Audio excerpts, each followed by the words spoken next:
Hulaan ko kung ano nasa isip mo, ha? Hulaan ko, game, ha? Mag-isip ka anong favorite mong ulam. Naisip mo na, anong favorite mong ulam? Ikaw ba naisip mo? O, ito nga, ikaw sagot ko sa favorite mong ulam. Ito, yan naman. Okay, nyo? Basta, ano, yan sagot mo favorite mong ulam. Titingnan ko. Hindi, mamaya. Ngayon, ano yung naisip mong ulam na favorite mo? Adobo. Adobo. O ngayon, mag-isip ka ng favorite mong kulay. Meron na. Naisip mo na. Ano sabihin ko? Wag, ito ulam ko, ito. Sagot mo sa favorite mong kulay. Hindi ko nga siya talaga. Ano ba? O, yan. Ano yung favorite mong kulay, ha? O ngayon, ano yung naisip mo kanina na favorite mong kulay? La! La. O ngayon, mag-isip ka ng, anong favorite mong lugar? Lugar. O kaya ano na lang gusto mong bansang puntahan? Yun. Ano nga? Amerika. Ay, huwag mong sabihin, inutil. Anong lugar ang gusto mong puntahan? Meron na. Okay, meron na. Ito sagot ko. O, ngayon, ano yung lugar na gusto mong puntahan?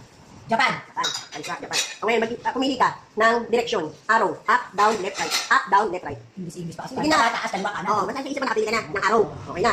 Okay na, nakapili ka na. Anong gusto mo? Hindi. Ito yung Alam arrow. mo ng dami na yan. Alam mo ba natin? O, sige, magbulat ka. Ano yan? O, sabi natin. Ano yung ano? Favorite ulam. Ano yung arrow na pinili mo? Kaliwa. Left. Oo. Left. Ano ba yun? Bobo ka. Ano? Ano yung favorite color mo? Black. Ano? Sabi sa'yo, bobo ka. Ano yung gusto mong bansang puntahan? Japan. Diyan ko lang naman yung ko. Hindi ka naman tayo best na ano. Ano? Di ba? Ano yung favorite mong ulam? Adobo. Ano? Ulat ka? Ano?